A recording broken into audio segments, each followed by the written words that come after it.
Coming to stage right now, a very funny gentleman. Please give it up for Mr. Joe Young.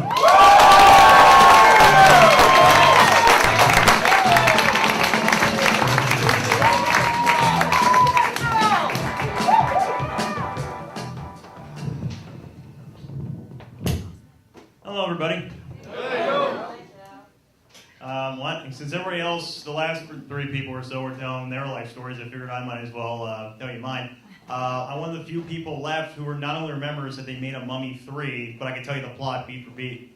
I think that's enough about me, wouldn't you say? I think that paints a very accurate picture. And if you say no, that's not going to affect this show, by the way. Just throwing that out there. I do have, on the other hand, I'm going to do something very radical, very unorthodox for the world of stand-up comedy. You're about to witness history in the making. After this, don't make any calls. I can't afford to be blacklisted again in the span of a week. Okay, this isn't the second time, by the way. I want a record. All right. So there was a 72-car pileup on Playhouse in the Gallon. Okay, they all can't be winners, folks. Okay, George Carlin had 7 words you can't say on TV. I have a chair. All right. Sorry, I gotta make do. I'm standing on the shoulders of giants, and all I see is fog. Anyway, there was a 72-car pileup on Clubhouse in the Gell in the very early morning when you couldn't see it. Apparently, the middle-aged divorcee was really upset about her name or something. Some journalist, I don't know. She was running around. She was running around the middle of the street, like her last name was long. I couldn't even pronounce it. Anyway, and the first person that hit her with the car, he wasn't even paying attention to her. He was paying attention to a sign on the little bus stop, the little posters that say, "Am I dead?" I like to think that when he collided, stopped, and then all the other cars hit him, I like to think the last word going through his head was, "Yep." But, yeah, and the only way I know about this was because I'm doing this new thing in when you work. It's called taking the scenic route. This is where you plan your commute from your house to your place of business, and you go anywhere but there. Okay? You take any way but there. So that way, when you say I was late in traffic and whatnot, you sound believable, because it's easier to tell the truth than a lie.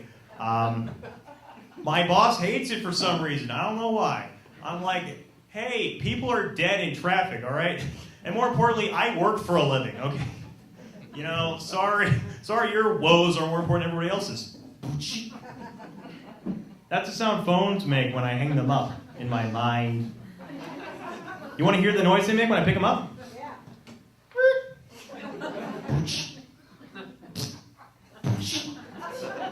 Relax, sex, don't. Nope, I can't do licensed music. I can't. Again, I just can't risk it here. Oh, man. Man, you gotta love disco. Yeah. Speaking of which, I actually do work for a living.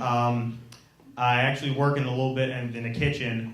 And I don't work there anymore because a coworker of mine talked to another coworker who's saying, in the business world, you can't let them know you're coming. And then I walk in and I was like, hi! And he drops his food on the floor. And that was the last time I worked at Nitroglycerin Ball Bearing Hut. I told him, when you have food on fire, call it the flaming fillet, at a place where gasoline is on the floor, you know what? It's your own problem. I don't want to work here anymore. I'm here for my safety. We were going to call it gasoline, nitroglycerin, and ball bearing hut, but we figured 60-mile-an-hour flaming ball bearings that were turning all the witnesses into mulch. Well, we figured you'd find that on your own. It's built into the walls, too. Like, there's wood frame, little foam, pipes, and then there's ball bearings with all the little gaps. It's a nightmare to work in.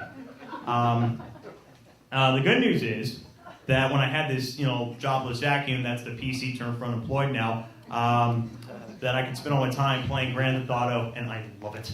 All right? Stealing cars, blowing them up out of spite, robbing convenience stores, killing hookers, going to one-man wars with the police, the military, other criminal organizations. And then I go home and play GTA. Yeah. Grand Theft Auto 5 is amazing. I'm stuck in traffic doing a fetch quest for one of the female supporting characters who I hate. I gotta go to a sometimes 35 and go pick up something and pick up a little pair of pants that say juicy on the back for her. And I'm thinking to myself, this is so engaging, and I paid money for it. The wonders of technology. Oh man, who says video games can be entertaining and can't be entertaining? Yeah. But I don't recommend you go online because all the little kids, they're just racist. Speaking of small children, my lawyers told me I had to put this awkward laughter in. If you read the news reports on a newspaper you don't read ever, there was Girl Scouts, a Girl Scout troop set up shop in Denver on a street corner during the whole marijuana legalization era where everybody all went nuts. She just set up there, and after an afternoon of selling cookies, she's now retired in the Cayman Islands. I'm thinking to myself, come on! I'm risking explosions over here, you're retired. But it could be worse, it could be Boy Scout, you know. Has anyone tried to sell you popcorn here? If so, just look at them and say, I'm so sorry. Anyway. Yeah, but we had something in our neighborhood, like in our part of town, called the Girl Scout Mafia. This is where the fathers of little Girl Scouts, like the parents got to go around and sell cookies. The Girl Scouts here are daughters of mafia guys. So, and I asked them, why can't you just sell cookies year round? And I'm dodging hits, I'm dodging gunfire, I'm eating poisoned food, I'm barely leaving the house. But then I remembered, I'm a man. I am a man in the 21st century. I'm willing to negotiate. So I walked out of my house, took a deep breath, and if anyone else had to get child and grown-up sized dents on your car, that would be great. Any teeth you find embedded on the car, those are mine. I need those for evidence to build a case. I recommend you wear gloves, can't risk fingerprints. Speaking of small children in cars, I saw a little girl. I was walking by. I saw a little girl driving a big, huge van, that bigger than most vans, and there was no windows on this thing. So I'm thinking to myself, they're getting revenge. They're getting revenge. I'm imagining some 4-year-olds in the back going, "Honey, let me out of here." And then the other guy in the van going, "This is not down by the river. Someone put back my house. I got some more motivation speaking to do." Yeah, it's great. We are young, heart to heart, we stand, love is about. Hello. What? I have a thing. A thing you say. You don't say. You do say. You dare to say even. Okay. Well, I gotta go, everybody. I gotta give a lecture on systematic quantum mechanics. Very riveting stuff. See you around.